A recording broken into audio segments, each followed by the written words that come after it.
वो मेरे फ्रेंड हैं। अब पहली बात जान लीजिए आपको। जी। अच्छा। और मैं इंडिया अगेंस्ट करप्शन में आंदोलन में अन्ना के साथ 8 दिन आंदोलन किया था। पानी का भूख हड़ताल मैंने किया था। मैं बता दूं कि मुझे खूब अच्छी तरह याद है, अन्ना जी एक बांड भरवाते थे कि दिल्ली में आए, सबसे पहले इन्होंने शराब पर हाथ लगाया। एक्साइज के वही कमाऊ विभाग है, वो कहीं भी कमाऊ विभाग है। जब लॉकडाउन लगा तो नरेंद्र मोदी ने मदिरा की मॉडल शॉप से हिंदुस्तान को भर दिया, हिंदुस्तान को मदिरालय बना दिया। आप बिजली फ्री कर रहे थे, पानी फ्री कर रहे थे, शिक्षा फ्री कर रहे थे, शराब बेच के करेंगे? आपकी हिमाकत है जो बंद कर देगा केजरीवाल को। पूरे देश को शराब मदिरालय में प्रधानमंत्री ने हिंदुस्तान के बना दिया है। यदि केजरीवाल जेल में है तो मोदी क्यों नहीं जेल के अंदर? बहुत सारे लोग कहते हैं कि अब अन्ना कहाँ मर गए हैं। 86 साल में अन्ना से क्रांति की उम्मीद इस देश के जुआ करते हैं। आप क्या मौजूदा मुख्यमंत्री को जेल ले जाया जा सकता है क्या, जो पद पर है? और मैं जानता हूं कि आज केजरीवाल जेल में गए हैं तो उसी शराब बेचने में नरेंद्र मोदी को जेल में जाना पड़ेगा। कुछ ही महीने के अंदर दो मौजूदा मुख्यमंत्री को जेल के अंदर डाल देना कहीं ना कहीं एक सवाल तो खड़ा करता है कि क्या ये फिर से संविधान की हत्या तो नहीं? आप सोचिए कि वो प्रतिनिधि जो देश से चुना हुआ, जनता से चुना हुआ वहाँ पहुँचता है और वहाँ जाता है और सरकार चला रहा होता है, और उसको सरकार के पद में मुख्यमंत्री रहते हुए उसको जेल में डाल देना, ये कितना लोकतांत्रिक है? मैं फिर से संविधान और लोकतंत्र की बात करने आपके पास पहुंच गई हूँ। संपूर्णानंद मल जी हैं हमारे साथ, पूर्वांचल गांधी। ये बताइए, जैसे एक तो पहली बात की आचार संहिता थी, तो एक मौजूदा मुख्यमंत्री हैं, कुछ तो आस्था होगी ना जनता के प्रति, तभी तो चुन के वो वहाँ पहुंचे होंगे, मुख्यमंत्री बने होंगे।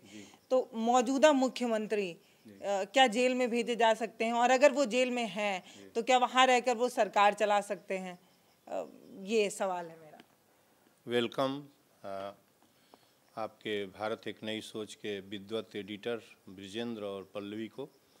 ये एक जो प्रश्न आप हमसे की हैं, यह मैं बहुत सारे एपिसोड पर देख रहा हूं केजरीवाल की, लेकिन मैं एक सवाल बस करना चाहता हूं। एक नया प्रश्न आपके चैनल से जहां तक जाएगा वहां पूछना चाहता हूं कि क्या आचार संहिता लगने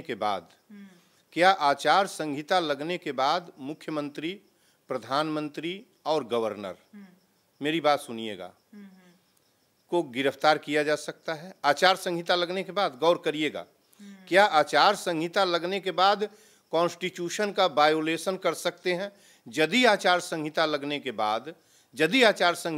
के बाद कोई इस तरीके का नया एक्ट या नया काम इस तरीके का नहीं कर सकते कानून, तो क्या आचार संहिता लगने के बाद मुख्यमंत्री को अरेस्ट करना ये अच्छा है? चुनाव का बिगुल बज गया।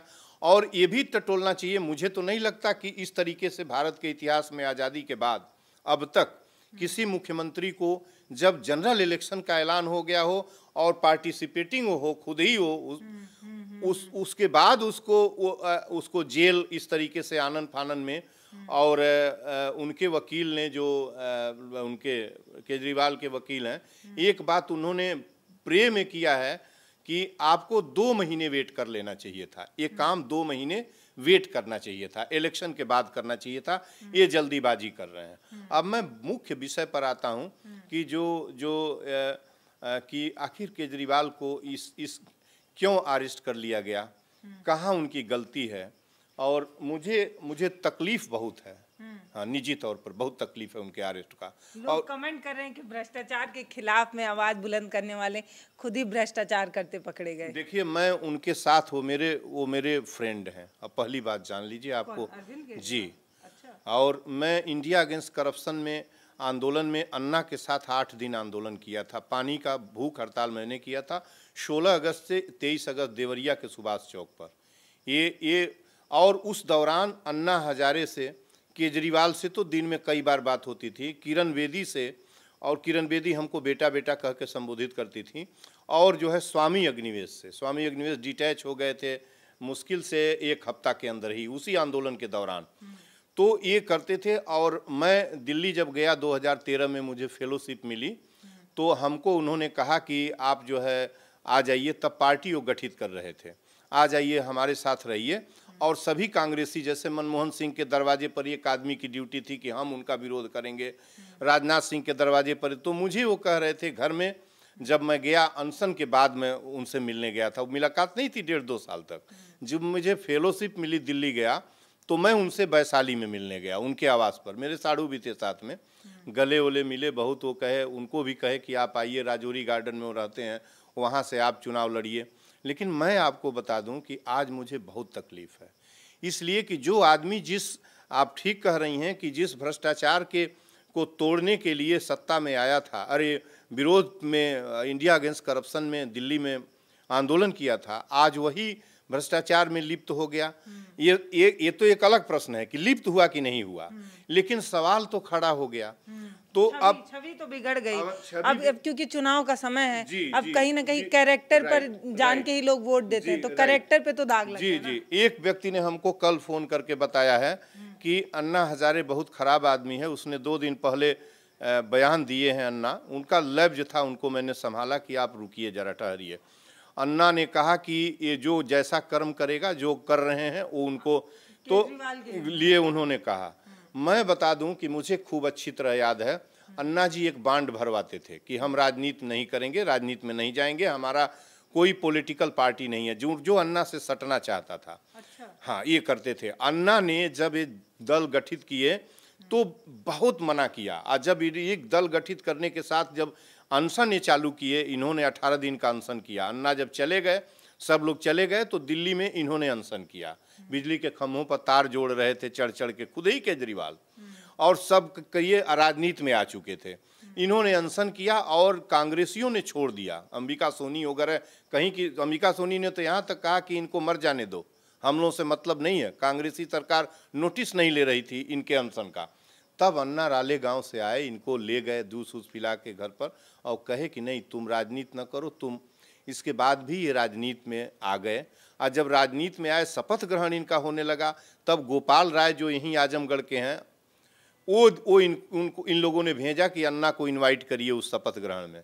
तो उन्होंने रिटर्न किया गोपाल राय को रालेगांव से, कहा कि नहीं नहीं, हम नहीं तुम्हारे उसमें आएंगे। बीच में भी उन्होंने इनको मना किया। तो और अब ये तो उनका विचार था, इनके ऊपर ये दबाव कांग्रेसी कह रहे थे कि आप आइए चुनाव लड़िए, आप चुनाव लड़िए, तब ये सड़क से कानून, ये जो है लोकपाल बिल नहीं बनेगा, सिविल सोसाइटी नहीं प्रोजेक्ट करेगी, आप सदन में आइए। मजबूर कर दिया। स्वाभाविक था सदन में आना, और ये भी बात सही है कि सदन में बिना गए कानून बनना नहीं है। ये आए, मिस्टेक कहाँ हुआ ये सुन लीजिए हमसे। इन्होंने शराब, इनको एक जगह मिल गई थी, दिल्ली में आए, सबसे पहले इन्होंने शराब पर हाथ लगाया। एक्साइज के वही कमाऊ विभाग है, वो कहीं भी कमाऊ विभाग है, शराब पर हाथ लगाया। जहर के मंत्रालय पर हाथ लगाया, जहां जहर, और उसमें शराब पूरी तरीके से, शराब एक ब्लैक वर्क है, ब्लैक मनी, ब्लैक काम, पूरी तरीके से अनफेयर वर्क है।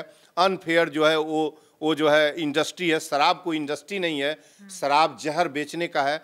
और 150 से 400% इंपोर्ट ड्यूटी शराब पर मिलती है।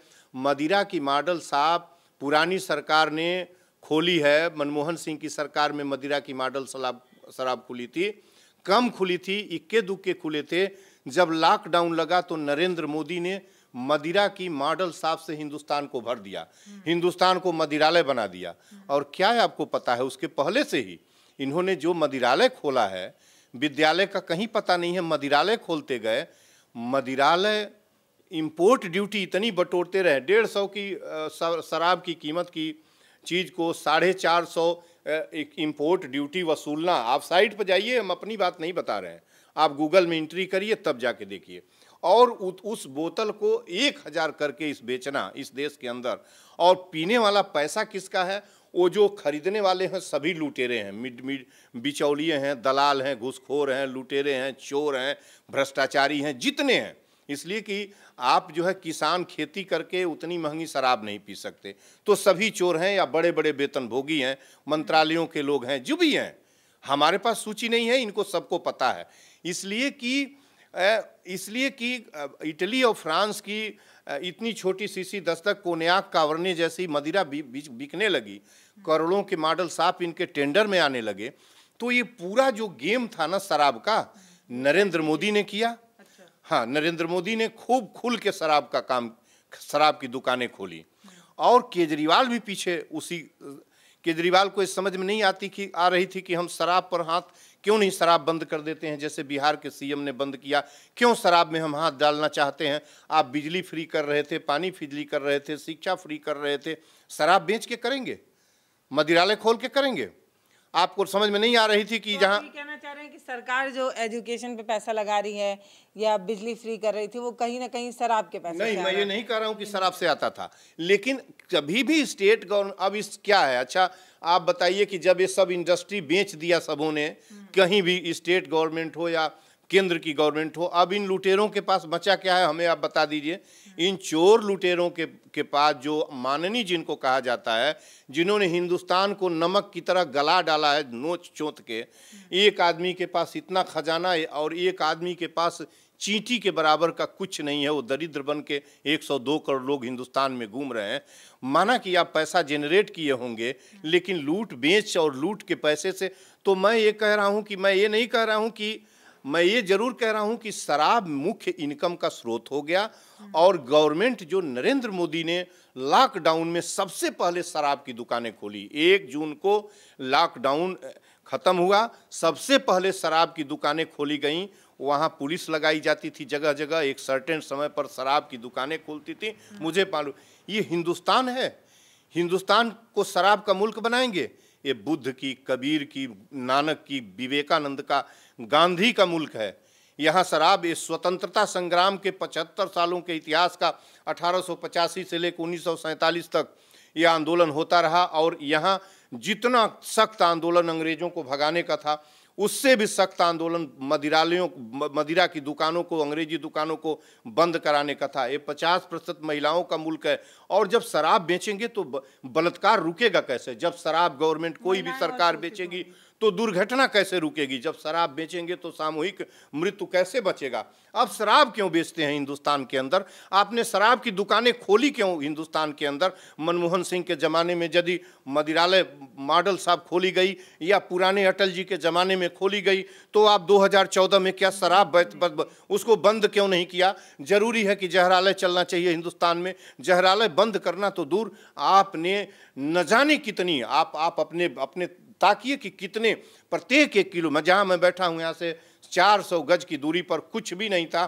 टॉप लेवल का ये जो है मदिरा की मॉडल साहब खुली है। जागरण के बगल में कभी मदिरा की मॉडल साहब आप देखी थी? दैनिक जागरण के बगल में बड़ा सा, जैसे वो जनपथ में वहाँ प्रेस क्लब के बगल में खुला हुआ मदिरालय है, वहाँ सब पीते हैं, समझते हैं कि मदिरा पी के हम बड़के पत्रकार हो जाएंगे। वहाँ मैं तो गया हूँ, देखा हूँ, दिल्ली में था। वही स्थिति यहाँ, आप हिंदुस्तान को देखते ही देखते मदिरालय में बदल दिए। मदिरा 1000 की और 2000 की बोतल पीने वाला कौन है? कौन है और किसकी कीमत पर पिया जा रहा है? और शराब आपने क्यों बेचा बुद्ध और गांधी के इस महान मुल्क में? ये भगत का मुल्क है, आपने शराब बेचा कैसे? और ये पढ़े लिखे थे, ये सिविल सर्वेंट की नौकरी क्विट करके आए हुए थे इस समाज में, शराब की तरफ देखा क्यों? मैं आज मुझे उनके बंद होने पर किसकी हिमाकत है जो बंद कर देगा केजरीवाल को? और आज केजरीवाल बंद है। जो अन्ना हजारे बोले, जो हाँ, वो उससे आप कितना मतलब? मैं बिल्कुल सहमत हूं अन्ना हजारे से। इन्होंने सरकार बना भी लिया। ये शराब ही इनको धंधा बचा था। और 1500 करोड़ रुपए का हेरा फेरी नहीं भी लिए हों, न भी उसमें, वो क्यों इस तरीके का हुआ कि दूसरी कंपनी शराब बना रही थी, उसको लगवा के उसका लाइसेंस, यही धर्म है आपका, यही करने गए थे आप। शराब का काम दिल्ली के अंदर क्यों हुआ? आपने मोदी को फॉलो अप किया। और आज ये ईडी कहाँ बैठा हुआ है? मोदी को क्यों नहीं जेल में डालता है प्रधानमंत्री को? पूरे देश को शराब मदिरालय में प्रधानमंत्री ने हिंदुस्तान के बना दिया है। यदि केजरीवाल जेल में है तो मोदी क्यों नहीं जेल के अंदर है? क्यों नहीं जेल के अंदर हैं? और शराब में जांच किस बात का करते हो? शराब का पूरा बेचना, खरीदना, इंपोर्ट करना, इंपोर्ट ड्यूटी लेना, सब कुछ जो है, सब कुछ ब्लैक है, सब कुछ अनफेयर है, सब कुछ जो है, मैं कहता हूं क्राइम है शराब बेचना। अब बोलिए, कोई हमसे पूछे कि क्राइम क्यों नहीं है? तुम्हारे शराब की बोतलें पीकर, तुम्हारे जो शराब के बोतल 1000, 2000, 10-10 हजार की बोतल पीता है, कोई खरीद के लाता है, उसका पैसा कहाँ से आया? उसका पैसा गरीबों के फंड का, पढ़ाई का, चिकित्सा का, उसका पैसा, पढ़ाई और चिकित्सा का उसका पैसा आया है। तो मैं आपको ये कहना चाहता हूं कि आज ये जेल में गए, कल नहीं, इसलिए कि हिंदुस्तान के गलियों में उन्होंने मदिरा की मॉडल साहब खोल दी है। मैं ये बताने की कोशिश आपको कर रहा हूँ। जैसे आप वीडियो की शुरुआत में बता रहे थे कि आपको फेलोशिप मिला और आप दिल्ली गए और वहाँ पे आपका मुलाकात फिर एक बार अरविंद केजरीवाल जी, से मैं गया था तो मिलने। अन्ना हजारे जी से कभी मुलाकात हुई हो? नहीं, हम अन्ना दोबारा हजारे कभी के यहाँ कांटेक्ट किए हो? नहीं, अन्ना हजारे चले गए रालेगांव, और रालेगांव में आज तक जाने की सोचता रहा। कई बार सोचा, जब कृषि कानून पर उनका कोई बयान नहीं आ रहा था 2019-20 में, 21 में जब तो मैं ये सोचा कि अब मैं जाऊंगा, अब जाऊंगा, तब जाऊंगा। तब उन्होंने 30 जनवरी का डेट तैयार कर दिया, क्योंकि गांधी का शहादत दिवस है। उन्होंने कहा कि मैं 30 जनवरी को दिल्ली पहुंचूंगा। उसके बाद वहाँ जो है वो फडणवीस और केंद्र के मंत्री सब भेजे गए, उनको मना उना के इन लोगों ने रोका कि अन्ना जी आप रुकें, उनको दिल्ली आने नहीं दिया गया। उसके बाद हमारी मुलाकात नहीं है अन्ना जी से। और अन्ना का बयान कि केजरीवाल अपने कर्म, जो इनका कर्म है वैसा फल पा रहे हैं। इन्होंने ये नहीं समझ रहे थे कि ये जलती हुई आग है शराब, इसमें इसको जलने नहीं देना चाहिए। शराब को ही तो इनको मारना था। शराब ही बेच के तो हिंदुस्तान की इस तरह की सरकारें न जाने कैसे इधर से उधर आप हुई। बोले थे कि जब उनके आंदोलन में जो लोग जुड़ते थे वो बॉन्ड साइन करते थे कि हम कभी राजनीति से नहीं अन्ना जी जुड़ेंगे। लेते थे, अन्ना जी एक हाँ, 100 स्टैंप पर अरविंद केजरीवाल भी तो भरे होंगे ना? ये सब लोग नहीं। केजरीवाल ये कब किए? ये उन्होंने बाद में किया, जब ये देखा कि ये सब उनको ले आए। और देखिए, इंडिया अगेंस्ट करप्शन 2009 में ही बैकग्राउंड तैयार हो गया। और ये सच में बात ये है ना कि एक ऐसा चेहरा ये लोग खोज रहे थे जो इनके आंदोलन को मजबूती से वहाँ टिका दे। तो अन्ना को ये सब हायर करके एक तरीके से लाए, पैसा दे के नहीं। हायर करने का मतलब कि उनको ले आए और मंच अपने लगाया। लाखों का मंच आप देखी ही थी, जब देखी होंगी कैसे सब कुछ लगा था सुविधाओं से युक्त। और अन्ना आके अनशन पर बैठ गए। और अन्ना एक ऐसा सेकेंड, मैं गांधी कहता हूँ, बहुत सारे लोग कुछ उल्टा पुल्टा कहते हैं। बहुत सारे लोग कहते हैं कि अब अन्ना कहाँ मर गए हैं। 86 साल में अन्ना से क्रांति की उम्मीद इस देश के जुआ करते हैं आप जैसे और तमाम जैसे। हमसे कई मीडिया वालों ने कहा, हाँ सोशल मीडिया वाले करते हैं। हमने कहा कि अरे इनको भ्रष्टाचार नहीं दिख रहा, अब नहीं बोलेंगे। हाँ, ये 86 साल की उम्र के, हम 58 साल में हैं। और हमसे हम कितना लड़ पाएंगे, कितना लड़ेंगे हम जानते हैं। 86 साल का आदमी कितना लड़ेगा जो उठ बैठ के नहीं चल सकता। उससे अभी लोग आवाज़ खोल रहे हैं कि वो क्रांति का बिगुल बजा देंगे अपने। तो अन्ना को मैं ये कह रहा था, केजरीवाल का रास्ता गलत था। भ्रष्टाचार किए हैं कि नहीं किए हैं शराब में? शराब जलती हुई आग है। शराब का धंधा, शराब की दुकानें चलवाना जांच का विषय है, वो जांच वो एक होगा और जांच का पता विषय है। चलेगा। लेकिन ये धंधे में इनको नहीं पड़ना चाहिए।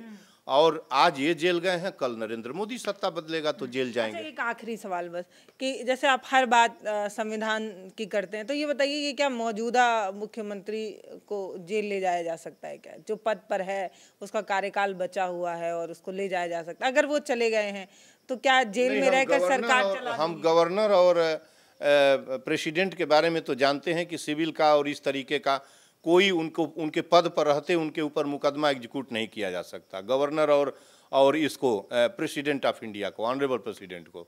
लेकिन मुख्यमंत्री के ऊपर जो लेजिस्लेशन के जो मेंबर्स हैं, विधायक और सांसद हैं, तो वो तो मुख्यमंत्री तो मंत्री है ना, इस तरीके से है तो फंडामेंटली और लेजिस्लेशन का आदमी है, लेजिस्लेटिव असेंबली का मेंबर है। सबने उसमें विश्वास व्यक्त, नेता चुना गया तो मुख्यमंत्री है। तो दो को तो जानता हूं और मैं जानता हूं कि इस तरह के चीज़ों में ले जा सकते हैं। लेकिन मैंने कल सरकार चला सकते हैं क्या? जैसे झारखंड के जो मुख्यमंत्री हैं हेमंत सोरेन, उनको भी मुख्यमंत्री रहते ही उठाया गया था। ये भी मुख्यमंत्री पद पे हैं तो इनको ले गया। सरकार चलाएंगे? अरे जब तक अभी चार्ज करेंगे तब उसके बाद इनको हट करना पड़ेगा। अभी तो पूछताछ के लिए ले गए हैं। अगर आरोप साबित होगा तो रिजाइन करना पड़ेगा, कोई और मुख्यमंत्री करना पड़ेगा। जब आज कन्विक्टेड हो जाएंगे कि हाँ आपने ये फॉल्ट किया है, तो आप वो नहीं भी करेंगे तो वो जो है मुख्यमंत्री को जो है should have to submitted his resignation to the body, to the governor या लेफ्टिनेंट गवर्नर। वो न भी कोई मांगे तो करेंगे ही जब वो सजा उनको ये हो जाएगी कि आपने गलत किया है। लेकिन अभी तो पूछताछ में ले गए हैं। तो ये बात थोड़ा कम। एक जरूर है कि जब चुनाव आचार संहिता जब प्रक्रिया चालू हो गई, तो अब इनको जो है जो है उनको अरेस्ट नहीं करना चाहिए। अब वेट इनको 2 महीने करना चाहिए। ये मुझे लगता है कि इस पर बहस चालू भी हो गई है। उन्होंने जो लक्ष्मी कौन है उनके सिंघवी क्या नाम है उनका, जो वकील हैं, उन्होंने यही प्रश्न उठाया है कि 2 महीने बाद करना चाहिए। और मैं आपको बता रहा हूं कि देखिए, अभी जब सुप्रीम कोर्ट के मामला जाएगा तो प्राइम क्वेश्चन यही बनेगा कि जब जो प्रक्रिया चालू हो गई तो कैसे आप उसके पहले कहाँ थे या बाद में करना चाहिए था। ये कॉन्स्टिट्यूशन की जो बनी बनाई व्यवस्था है यह, और इस बात तो कदम पर कदम। जब देश में आचार संहिता लगती है तो बैनर पोस्टरों किस तक चीज की आचार संहिता भाई? तो हटा दिया जाता है, बैनर पोस्टर तक हटा दिया जाता है कैसी कि आचार किसी की संहिता? छवि ना बने या धूमिल ना हो। तो ऐसे समय में किसी अब तो बिना जांच का, बिना कुछ किए आपने केजरीवाल को बस पकड़ लिया, पूरी मीडिया जान गई, तो अब तो उनका तो हो गया काम। इतना तो मैं खत्म हो गया ना। वो पूरे लोग किस केस में गए, शराब में गए, कुछ तो अब बाद में रिजल्ट आएगा। तो और वो भी चुनाव आचार संहिता के दौरान। अब तो उसकी चुनाव आचार संहिता से सीधे वो डैमेज हो रहा है। आचार संहिता ही डैमेज हो रही है, इसलिए कि पोस्टर टांगने, गिराने, बचाने से ही किसी पार्टी, किसी सदस्य की का बढ़ना घटना है, तो आपने उसको अरेस्ट क्यों किया। तो ये सवाल तो आप देखिएगा कि यही सवाल आएगा, उठेगा सवाल। उनके वकील जो है जाने माने वकील हैं, तो उठाएंगे ही। और मुझे लगता है कि जो है, नहीं, कोई गुप्ता जी हैं केजरीवाल के वकील, शायद गुप्ता जी हैं या सिंधवी हैं। हम जगह तो ये आ रहा था कि वो खुद ही अपना केस लड़ेंगे। अरे वो क्या लड़ेंगे, खुद ही केस क्या लड़ेंगे, इतना कॉम्प्लिकेटेड सब मामला है, वो क्या लड़ेंगे। और उनको जो है, उनको जलती हुई आग है। मैं तो इतना चिट्ठी लिखा हूँ कि शराब इस हिंदुस्तान में तो बंद होना चाहिए। अभी तो मैंने प्रेसिडेंट को, जब आपसे उनका थोड़ा जान पहचान था, आप बोले कि मेरे फ्रेंड है, तो उनको चिट्ठी लेके क्यों नहीं समझाया आप कि मत बेचिए। जब अन्ना जी समझा के उनको मिल के, अन्ना जी उसको कहे थे कि नहीं तुम पार्टी मत बनाओ, मना किए थे, स्पष्ट तौर पर मना किए थे, नहीं माने। तो हमको आज जरूर दुख है कि हाँ, हमारे इतने करीब मित्र जो हमसे रोज उसमें आंदोलन में बात होती थी, अनशन पर थे, बहुत हमको एडवाइज करते थे, वो आज इस तरीके से भंवर जाल में फंस गया है। और मैं यहाँ से फिर कभी बात नहीं, दिल्ली से हमसे 2012 नहीं, जनवरी 2000 वो गया था, जब जनवरी 2020 में, मैंने कोरोना के पहले वाले में, तब वहाँ फाग क्या इस्तेमाल कौन था, वो फाग जो से स्मॉग फैला था, तब मैंने केजरीवाल को वहीं से मेल किया था। मेरा सांस फूल रहा था, घर से 8 बजे, जनवरी की बात है 20 की। तो वो जो है कोई मेल का रिप्लाई नहीं आया। यद्यप शाम होते होते मेरी तबीयत ठीक हो गई, फिर मैं चला गया, वर्ल्ड बुक फेयर में गया था, तब से मैं गया नहीं। और मेरा कोई ऐसा आदत भी नहीं रहता है कि हाँ, कि हम नेता नहीं, वो मित्र ही हैं, लेकिन किसी को ये न महसूस हो जाए कि किसी तरह की इससे हमको हमारी रुचि नहीं है। हम जानते हैं सभी लुटेरे हैं सिस्टम के।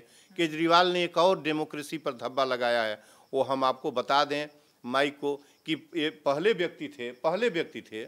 व्यक्ति हिंदुस्तान के थे जिन्होंने एक कानून ऐसा बनवाया सदन में अपने यहाँ कि 4-4 लाख वेतन विधायकों को दिया जाएगा। इन्हीं का प्रस्ताव था। 4 लाख वेतन पास कराया, इनके यहाँ 4 लाख इनको मिलता भी है, 3.25 लाख दिल्ली के लेजिस्लेटिव असेंबली मेंबर्स को 4 लाख के आसपास वेतन मिलता है। इनका देखा देखी, उसका तर्क दिया कि वेतन जब मोटा पाएंगे विधायक तो भ्रष्टाचार नहीं करेंगे, ये तर्क उन्होंने दिया। और वही देखा देखी सभी जगह, सभी प्रांतों में, कहीं 3.5 लाख, कहीं 2.5 लाख, कहीं 2 लाख, यूपी में 2 लाख वेतन मिलता है विधायक को। इसके पहले इस तरीके से वेतन नहीं मिलता था। 25,000, 5,000 से चालू हुआ था, 25,000, 50,000। वैसे अब ये केजरीवाल ने किया था। जो केजरीवाल कहते थे मैं सरकारी आवास में नहीं रहूँगा, सिपाही लोगों के लिए हैं, मैं बस से नहीं।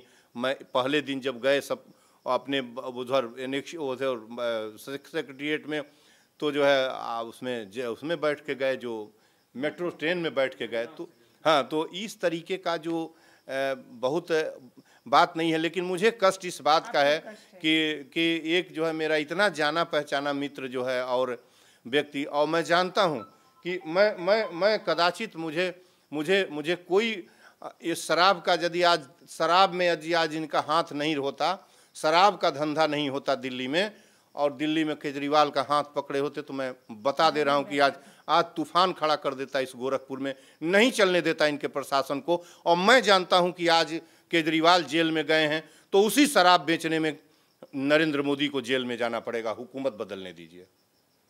बहुत सारे जगहों पर आपने देखा होगा, जैसे जो प्रधानमंत्री योजना है उसमें भी प्रधानमंत्री का चेहरा इसलिए छुपा दिया गया है क्योंकि आचार संहिता लग गई है। तो एक सवाल ज़रूर है कि जब एक पोस्टर से किसी नेता की छवि बन या बिगड़ सकती है, तो इस तरीके से इतना बड़ा दाग लग जाना और मीडिया टीआरपी बन जाने के बाद उस नेता की कितनी छवि बच गई होगी, और दोबारा अगर वो चुनाव में उतरेंगे और ये कहेंगे कि हम भ्रष्टाचार के खिलाफ हैं, तो पता नहीं जनता उन पर विश्वास कर पाएगी कि नहीं। बाकी नमस्ते, मैं पल्लवी हूँ, आप भारत एक नई सोच देख रहे हैं। हमारे साथ पूर्वांचल गांधी संपूर्णानंद जी थे।